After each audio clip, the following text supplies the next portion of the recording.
요한복음 4장은 우물가에 찾아온 예수님과 여인에 관한 이야기입니다. 최근에 우물을 본 기억이 있는데요, 고흥에 가시면 나로도만 있는 게 아니라 쑥섬이라고 하는 곳이 있습니다. 한 배로 5분에서 7분 정도 타고 들어가면 되는 곳인데요, 여객선 터미널에서 배를 타시면 금방 가실 수 있습니다. 조그마한 섬인데 개인이 그 섬에 여러 가지 꽃들을 심어 놓고 꾸며 놓았습니다. 그 섬을 한 바퀴 쭉 돌고 내려오는 길목에 우물이 있더라고요. 목을 축일 수 있을까 생각해서 우물가에 가서 보니까 표지판에 이렇게 써져 있었습니다. 수질 검사 결과 부적합하오니 식수로는 사용할 수 없습니다. 이렇게 적어져 있더라고요. 우물은 사람이 만든 것이라고 했지요. 변질이 됩니다.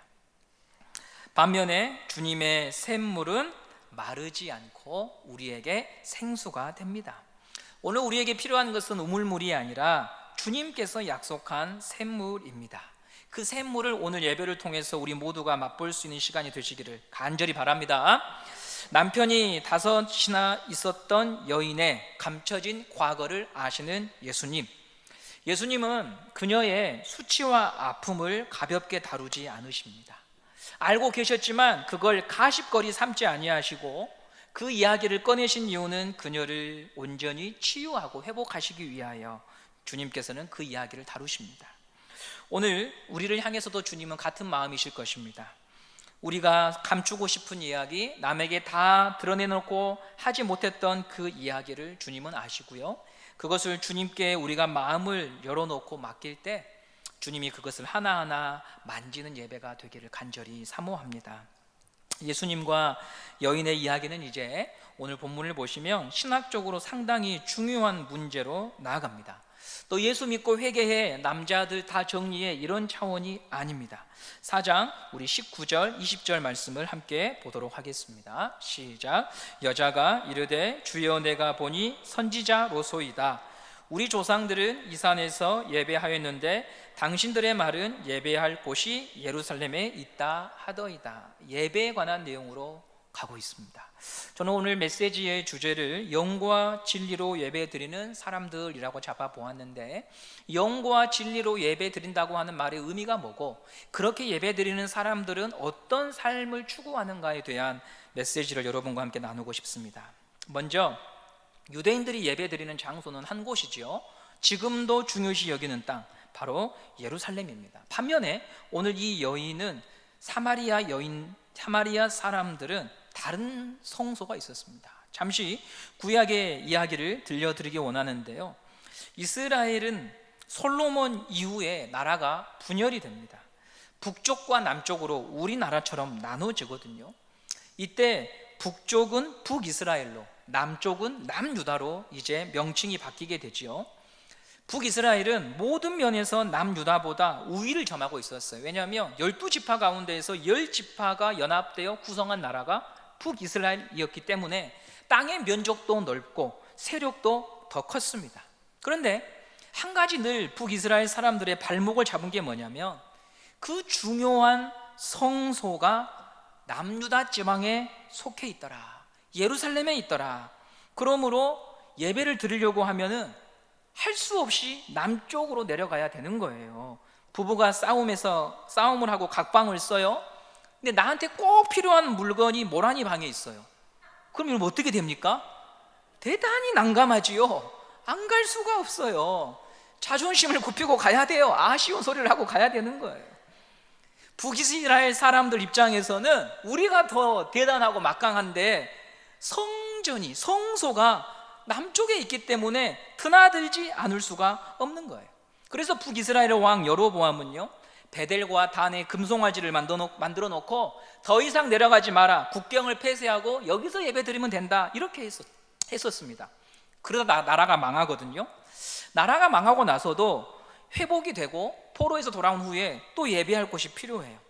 그럼 예배할 곳을 또 만들어야 되는데 남쪽으로 내려가기는 어렵고 안 받아주니까요, 남유다 사람들도. 그래서 다시 성전을 지으신 곳이 바로 그리심산이라고 하는 곳입니다.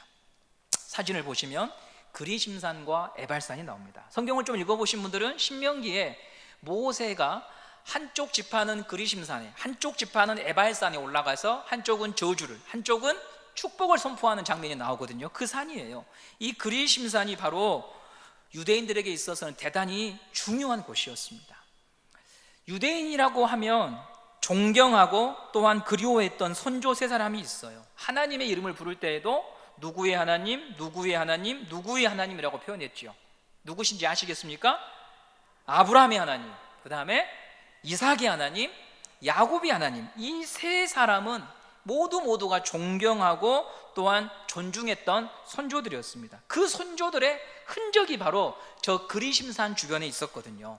먼저 아브라함이 아들 이삭을 산에 올라가서 바칠 때 성경은 모리아 산이라고 나와 있는데 이 사마리아 사람들은 그 모리아 산이 그리심산이라고 믿었습니다. 둘째로 야곱은 형을 피해서 외갓집으로 도망을 갔다가 거기서 라헬과 레아를 만나서 가정을 꾸리고 다시 고향으로 돌아가는데 고향으로 완전히 돌아가지 않고 정착한 곳이 어디냐면 세겜입니다. 좀 전에 보았던 사진을 보면 에발산 그리심산이 있고 그 앞에 세겜 마을이 있었다고 하는 것을 여러분들이 보셨을 것입니다. 그리고 거기서 땅을 사고 정착을 하지요. 그래서 오늘 본문 요한복음 4장 12절 말씀을 함께 보도록 하겠습니다. 4장 12절입니다. 시작. 우리 조상 야곱이 이 우물을 우리에게 주셨고 또 여기서 자기와 자기 아들들과 짐승이 다 마셨는데 당신이 야곱보다 더 크나이까? 예, 이곳은 바로 우리 선조 야곱이 머물렀던 거처입니다. 이 땅을 샀었습니다. 야곱의 기업이 있습니다. 그렇게 말하는 것이죠. 마지막으로 아브라함, 이삭, 야곱의 사랑했던 귀한 아들 이집트의 총리가 되었던 아들의 이름이 뭡니까? 요셉이지요. 애굽의 총리였던 요셉이 이집트에서 삶을 마감하지만 죽기 전에 뭐라고 말하냐면 내 유해를 고향으로 가져가기를 바랍니다. 그래서 훗날 요셉의 유해가 이스라엘 땅에 묻히게 되는데 어디에 묻히느냐? 여호수아 24장 32절 말씀을 함께 보도록 하겠습니다. 시작. 또 이스라엘 자손이 애굽에서 가져온 요셉의 뼈를 세겜에 장사하였으니 이곳은 야곱이 베크시타를 주고 세겜의 아버지 하몰의 자손들에게서 산 밭이라. 그것이 요셉 자손의 기업이 되었더라. 이해되시죠? 그러면 이 그리심산과 세겜 지방은 아브라함, 이삭, 야곱, 요셉의 신앙의 흔적이 다 묻어져 있는 곳이에요. 그래서 그리심산에다가 성전을 지었던 것이었습니다. 그리고 사마리아 사람들은 여기가 바로 우리가 예비할 곳이라고 교육을 받았고 그렇게 평생을 지내왔습니다. 자, 이제 요한복음 4장 20절 말씀을 다시 읽어보도록 하겠습니다. 시작. 우리 조상들은 이 산에서 예배하였는데 당신들의 말은 예배할 곳이 예루살렘에 있다 하더이다. 이제 무슨 말인지 이해가 되시죠? 여인은 우리는 사마리아 땅에서 예배하는 것이 바른 예배라고 배웠습니다. 그런데 당신은 유대인으로서 예루살렘에서 예배 드려야 된다고 말을 하고 계시는데 당신 생각은 어떻습니까? 이렇게 물은 거예요, 여자가. 4장 21절에서 예수님은 이렇게 말씀하십니다. 시작. 예수께서 이르시되 여자여 내 말을 믿으라. 이 산에서도 말고 예루살렘에서도 말고 너희가 아버지께 예배할 때가 이르리라. 대단히 충격적인 말씀이에요. 사마리아 땅도 아니고 또 예루살렘 땅도 아니고 그리심산이냐 예루살렘이냐 그것이 중요한 것이 아니고 뭐라고 말씀하시냐면 예배할 때가 이르리라 이렇게 말씀하셔요. 당시 사마리아인과 이스라엘 사람들이 중요하게 여겼던 문제는 예수님의 입장에서 볼 때는 중요한 문제가 아니었다는 거예요. 21절 후반부를 보시면 예배할 때가 이르리라. 때에 대해서 말씀하셔요. 예배할 때가 이르리라. 그리심산이냐 예루살렘이냐가 중요한 게 아니라 예배할 때가 이르리라. 요한복음에서 때라고 하는 것은 뭘 의미하냐면 예수님이 십자가에서 죽으시는 날을 말해요. 예배에 있어서 중요한 것은 장소가 아니라 내가 너희를 위하여 피 흘려 죽는 그 죽음이 중요하다 이렇게 말씀하신다는 거죠. 자, 여러분 이제 우리가 여기서요 이제 우리 신앙들을 한번 점검해 봐야 돼요. 우리가 교회 이전에 관한 논의를 계속 해오고 있어요. 엄밀히 말하면 예배당 이전이지 교회 이전이라고 단어를 붙일 수가 없죠. 왜요? 교회는 건물이 아니에요. 교회는 뭐가 교회예요? 우리가 교회예요. 내일 당장이라도 저희가 수피아 여고 강당에서 예배를 드리면 거기가 은성교회이고 여기는 텅 빈 그냥 건물이 되는 거예요. 교회는 예수 그리스도를 나의 주 나의 하나님으로 고백하는 사람들의 모임이 교회예요. 맞아요, 안 맞아요? 맞죠. 많은 교회들이 초대교회로 돌아가자, 그 신앙을 본받자라고 할 때 초대교회는 예배당이 없었어요. 신약에 있는 교회들은 예배당이 없었어요. 다 어디서 모였습니까? 가정에서 모였어요. 성도들 가운데 경제적으로 여유가 좀 있어서 마당과 거실이 넓으신 분들의 가정에 모여서 예배드렸어요. 예배당이라고 하는 것은 그 이후에 한 AD 330년 정도 로마에서 기독교가 공인이 되고 나서, 그리고 나서 부수적으로 필요해서 지어진 게 건물이에요. 그러므로 교회를 이뤄감에 있어서 중요한 것은 뭐냐면 여러분 개인 한 사람이 중요한 거예요. 예수 그리스도를 나의 주로 고백하는 여러분들이 중요한 거예요. 그러므로 우리가 교회를 세워가겠다, 교회를 위한다, 교회를 사랑한다 라고 하면 지금 여기 모여있는, 그리고 여기 있어야 되지만 없는 한 성도의 아픔과 슬픔을 보듬고 살피고 웃고 찾아가고 그들을 위해 기도하는 것이 바로 교회를 세워가는 거란 말이죠. 교회는 같은 신앙을 고백하는 사람들의 모임이니까. 그런데 여인과 유대인들의 관심은 장소였어요. 예수님은 장소를 본질로 알았던 여인을 향해서 이런 말을 해요. 너는 알지 못하는 것을 예배한다. 4장 22절 말씀을 보도록 하겠습니다. 4장 22절입니다. 시작. 너희는 알지 못하는 것을 예배하고 우리는 아는 것을 예배하노니 이는 구원이 유대인에게서 남이라. 지금까지 너희가 사마리아 땅에서 예배하고 했던 것들이 본질이 아니다, 이런 평가를 내리셔요. 사마리아 사람들은요 모세 오경을 믿었거든요. 창세기, 출애굽기, 레위기, 민수기, 신명기 말씀을 믿었습니다. 공부했습니다. 배웠습니다. 그리고 제사를 드렸습니다. 예배 드렸습니다. 그런데 예수님의 평가는 뭐냐면 알지 못하는 걸 예배했다, 껍데기였다, 이렇게 말씀하시죠. 사마리아 사람들만의 이야기가 아니라 유대인들도 마찬가지예요. 유대인들은 예루살렘 성전이 전부다 이렇게 생각했거든요. 그렇게 해서 일어난 결과가 무엇이냐면 본질을 놓쳤어요. 성전, 율법, 전통, 규칙을 노래하다가 그 성전이신, 참 성전이신 예수님이 앞에 서 계시지만 본질인 예수님을 보지 못한 채 그분을 배척했어요. 자, 여러분, 우리가 살아있는 동안에 은성교회에 속하든 또 다른 교회 여러분들이 나중에 훗날 어떤 교회를 속하든지 간에 무엇을 하든지 그것이 예수 그리스도를 바라보는 쪽으로 가지 않고 사람을 귀하게 여기는 쪽으로 가지 않으면 다 허망한 것이다. 알지 못하는 것을 예배하며 인생을 낭비하는 것이다. 이렇게 우리가 평가를 받을 수 있다는 거죠. 23년도에 여러분에게 가장 큰 문제가 무엇입니까? 머리 아프게 하고 마음에 무거운 짐처럼 여겨지는 사안이 무엇입니까? 그 일이 예수님을 더욱 가까이 하게 하고 예수님밖에 없다는 쪽으로 가지 않으면 온갖 좋은 수식어를 붙여도 다 허망한 것이 되는 거예요.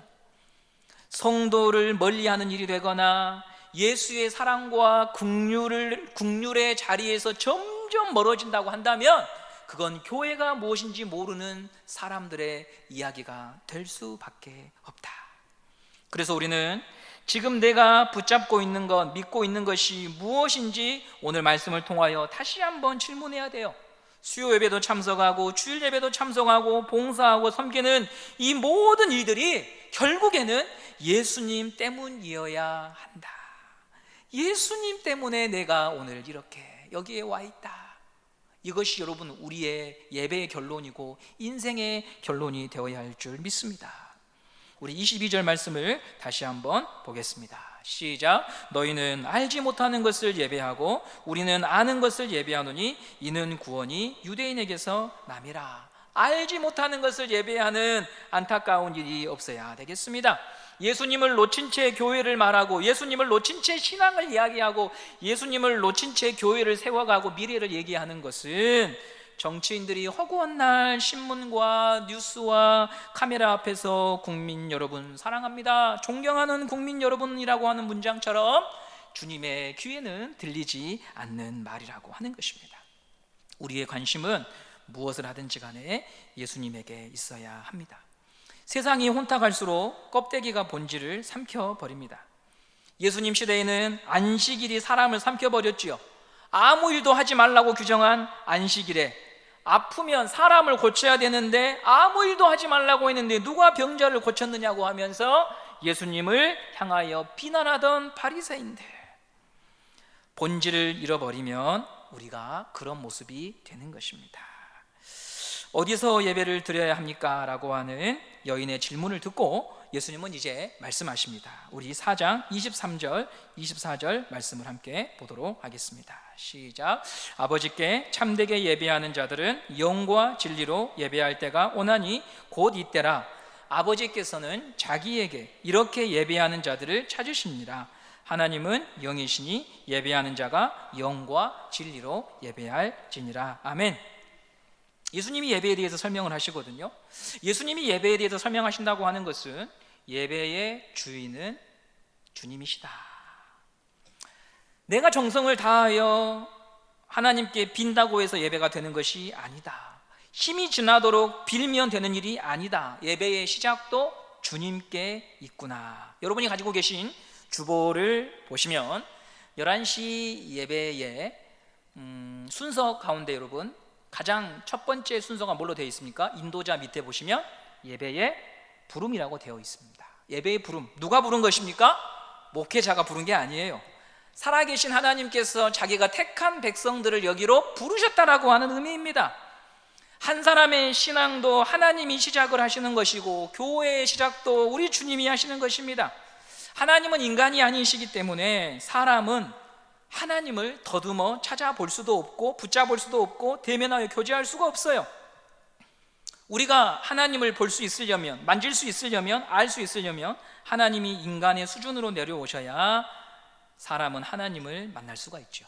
주일에 지하에 우리 유치부 아이들이 막 귀엽게 뛰어다니잖아요. 고사리 같은 손으로 옹울망졸망한 눈빛으로 막 다닐 때 우리 성도들이 그 아이들과 이야기하려고 하면 어떻게 합니까? 키를 낮춥니다. 허리를 숙이시든지 다리를 구부리시든지 그 얼굴의 높이까지 낮아지는 거예요. 저는 원래 낮기 때문에 큰 수고가 없지만 크신 분일수록 수고하지요. 작은 것이 유리해요. 우리가 하나님께 예배할 수 있는 이유는 하나님이 자신을 낮추시고 우리 곁에 오셨기 때문이에요. 저는 그래서 이 문장을 한번 적어보면서 이런 생각을 했어요. 예수님께서 제자들에게 뭐라고 하시냐면, 야, 너 나 따라오려면 자기를 부인해야 돼 말씀하셨잖아요. 아무든지 나를 따라오려거든 자기를 부인하고 라고 말씀하셨잖아요. 그런데 실은 저한테 너를 부인해라고 말씀하신 예수님은 예수님이 먼저 자기를 부인하고 제 곁에 오셨더라고요. 자기를 낮추신 거예요. 제 눈에 눈높이를 맞춰주신 거예요. 아프고 배고프고 지칠 수밖에 없는 육체의 몸을 입고 우리 곁에 오셔서 하나님 앞에 나아갈 수 있는 길이 되어주신 분이 바로 예수님이라고 하는 것입니다. 그래서 예배는 예수님을 통해서 드려지는 거예요. 영과 진리로 예배한다고 할 때 진리가 바로 예수님입니다. 요한복음 14장 6절 말씀 여러분 잘 아시죠? 14장 6절입니다. 시작. 예수께서 이르시되 내가 곧 길이요 진리요 생명이니. 진리가 누구예요? 예수님이에요. 영과 진리에서 진리가 누구라고요? 예수님이에요. 우리가 예수님을 통하여 하나님 앞에 나아가는 것입니다. 그분을 의지하여 하나님 앞에 나아가 예배 드리는 것입니다. 그럼 신령은 뭐냐? 이 영은 바로 성령입니다. 영이 누구라고요? 성령. 예수님을 믿도록, 주님의 말씀을 믿을 수 있도록 진리 가운데로 인도하시는 영이 성령입니다. 성령 안에서 예수를 의지함으로 나아가는 게 예배더라. 예배는 우리 노력으로 시작되거나 완성되는 것이 아니고 성령과 예수님의 하신 일을 우리가 의지함으로 믿음으로 가서 예배 드리는 것이죠. 성령과 예수로 예배 드리는 우리 예배, 그 예배 속에서는 우리가 우물이 아니라 생수를 마시고 샘물을 마시기 때문에 반드시 그 안에서요 하나님이 일하시면서 우리의 생각과 감정을요 바꿔가시고 주님의 성품을 담도록 인도하십니다. 자, 이것만 말씀드리고 이제 마칠 텐데, 근본에 효도 관광을 잘 다녀왔어요. 재미있게 잘 마쳤어요. 우리 스태프분들이 답사를 2번이나 다녀오시면서 사전에 준비를 정말 잘 했습니다. 매끄럽게 진행도 잘 되고요. 제일 맛있는 음식이 저는 개인적으로 뭐였느냐, 마지막 시간에 먹었던 찰밥에다가 김을 싸갖고 먹은 거기다가 나물김치 맛이 끝내줬어요. 날씨도 좋고 음식 맛도 좋고, 우리 김미정 집사님의 혼이 담긴 레크레이션 진행과 입담, 아주 풍성한 하루였어요. 너무 즐거웠어요. 그리고 개인적으로 마음이 참 감동이 됐던 또 장면이 하나 있었는데, 제가 사진으로 담아봤습니다. 자, 누구신지 알랑가 모르겠어요. 신모 씨하고 김모 씨예요. 우리 신유나 집사님하고 김은난 집사님이에요. 거동이 불편하시니까 하루 종일 단짝이 돼갖고 우리 김은난 집사님을 옆에 모시고 계속해서 돌아다니셨습니다. 여러분 기억나시죠? 가신 분들은. 저는 저 모습이 우리 교회가 앞으로 나아가야 될 모습이라고 생각을 했어요. 왜냐하면 저희 교회는요, 농촌, 양촌리와 강남이 혼합되어 있어요. 예배, 11시 예배에 꼭 한 2주에 한 번꼴로 핸드폰이 울려요. 그러면은 전화를 꺼야 되는데, 우리 어르신들은 딱 받으시죠. 예배요. 예배 중이란 게 끊어. 그냥 끊으면 되는데 다 알려드려요. 예배요. 예배 끝나면 통화해. 이런 양촌이 어르신들과, 또 귀에다가 링을 오른쪽에는 4개, 왼쪽에는 5개, 또 옷은 짧아갖고 배꼽이 나오는 옷을 입고 있는 친구들, 배꼽에도 피어싱을 하고 싶다고 하는 그런 친구들이 구성되어 있는 교회예요. 양촌리와 강남이 같이 모여 있어요. 똑같은 시대를 살지만 생각이 너무 다를 수밖에 없어요. 그런데 성령 안에서 진리로 예배하는 사람들은 그런 서로의 차이에 집중하지 않고 함께 가는 법을 배워가더라. 예수님이 사마리아 땅에 들어가잖아요. 유대인이신데. 왜요? 그 땅은 내 백성이 아니라고 하는 유대인들의 편견을 끊고 너희도 내 자녀고 함께 가야 될 백성이라고 하는 것을 선언하시는 거예요. 분리가 아니라, 단절이 아니라 연합으로 가는 거예요. 신윤아 집사님이 어르신을 모시고 다니면서 어르신 제가 도와드릴게요 라고 하는 그 연합으로 가는 거예요. 끊어내는 자가 아니라 길을 놓는 사람들, 선을 긋는 자가 아니라 선을 지우고 손을 잡고 함께 가는 것이 성령 안에서 예수를 믿는 사람들의 삶이더라. 아멘입니까? 그거예요. 그거. 에베소서 2장 13절 14절에 참 귀한 말씀이 있습니다. 에베소서 2장 13절 14절 시작. 이제는 전에 멀리 있던 너희가 그리스도 예수 안에서 그리스도의 피로 가까워졌느니라. 그는 우리의 화평이신지라. 둘로 하나를 만드사 원수된 것 곧 중간에 막힌 담을 자기 육체로 허시고. 예수님은 담을 세우셨어요? 담을 허무셨어요? 허무셨어요. 하나님과 사람 사이에, 그리고 사람 사이에 장벽들이 늘 있는데 그것을 허무시는 분이 예수님이셨다. 그러므로 예수의 영인 성령이 함께하는 인생은, 성령에 감동된 인생은 돕고 함께 가는 길을 추구할 수밖에 없다. 여인이 예수님을 만나고, 샘물이신 예수님을 만나고요, 물동이를 버려두거든요. 물동이를 두고 어디로 가냐면 마을로 들어가요. 그 마을에는 내가 피하고 싶었고 나를 비난하고 수군수군하고 힘겹게 했던 사람들이 있는데, 그 마을로 그 여자가 친히 걸어 들어가는 거예요. 무엇이 그녀로 하여금 이전에 생각해 볼 수 없던 일을 하도록 만든 것일까요? 샘물을 맛봤거든. 예수님을 만났거든. 예수님은 이처럼 새 일을 행하시는 분이시거든요. 과거에는 꿈꿀 수 없는 일을 하시는 분이 예수님이, 과거에는 생각할 수 없었던 일이 일어난 거예요. 우리는 우리의 육신의 힘으로 원래 가지고 있던 성품으로 살려고 하지 않고 그 샘물에 기대어서, 그 마시는 샘물이 주시는 능력으로 사마리아 땅으로 들어가는 연습을 하는 성도가 되어야 하는 것입니다. 교회 안에도 나만의 사마리아 땅이 있거든요. 저분들하고는 나하고는 참 안 맞아. 근데 그 땅을 놓고 기도하는 거예요. 오늘 우리 에스더 찬양대에서 찬양했던 찬양도 새 일을 행하는 노래거든. 새 일을 행하는 노래. 황폐하고 아무것도 없는데 거기 하나님이 새 일을 행하실 것이다. 이게 예수 믿는 사람들이 꿈꾸는 비전이라고 하는 것이죠. 사마리아 여인에게 사람은 믿을 수 없는 존재잖아요. 상처 주는 거잖아요. 내 편이 없잖아요. 그런데 샘물을 마시고 나니까 새로운 마음을 가졌어요. 동네 사람들이 변한 게 아니에요. 사마리아 여인의 마음이 변했어요. 자기 생각이 변했어요. 예수를 만나고 나니까 다시 생각하게 되었어요. 죽을 일이 아니다, 길이 없는 게 아니다, 나를 찾아오신 예수님으로 인하여, 나를 아시는 저분으로 인하여 내 삶이, 내 마음이, 내 영혼이 새로워진 것을 경험한 것입니다. 이런 일이 예배를 통해서 일어날 줄로 믿습니다. 새해를 기대하게 하시며 새로운 마음과 새로운 영을 주시는 그 예배가 우리 교회의 예배가 되기를 간절히 바랍니다. 샘물이 우리 교회에서 터져 나오고 성도들이 그 물을 마시고 새로운 꿈을 말하고 절망에 앉아 있는 분들 옆에 가서 손을 잡아주고 같이 갑시다. 누군가 그어놓은 그 선을 지우면서 관계의 회복을 꿈꾸며 예수를 생각하고 예수를 기억하는 그런 새일의 주인공들이 여러분이 되시기를 하나님께서요 간절히 바라고 계신 것입니다. 그런 예배자가 되기를 여러분 정말 우리 모두 다 간절히 사모하고 오늘 또 기도해 봅시다.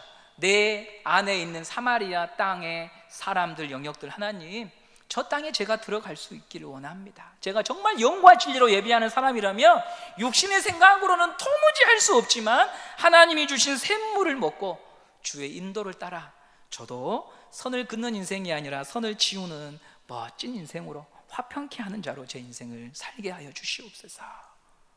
우리가 그런 기도 제목으로 하나님 앞에 나아간다면 하나님이 정말 기뻐하시리라 믿습니다. 오늘도 정말 힘들게 살아가는 성도들이 많아요. 눈물 짓고 정말 살아야 되나 죽어야 되나 고민하며 아파하는 성도들 많거든요. 그들을 향하여 우리가 가야 되고 그들을 품에 안아야 되고 하나님 앞에 저들을 살려달라고 하나님 앞에 부르짖고 간구할 때 우리 교회에 하나님이 준비하신 일들을 행하여 주실 줄 믿습니다. 여러분이 교회인 거 여러분 꼭 기억하십시오. 우리가 교회예요. 꼭 기억하시고 우리가 또 한 주간을 힘있게 살아가기 원합니다.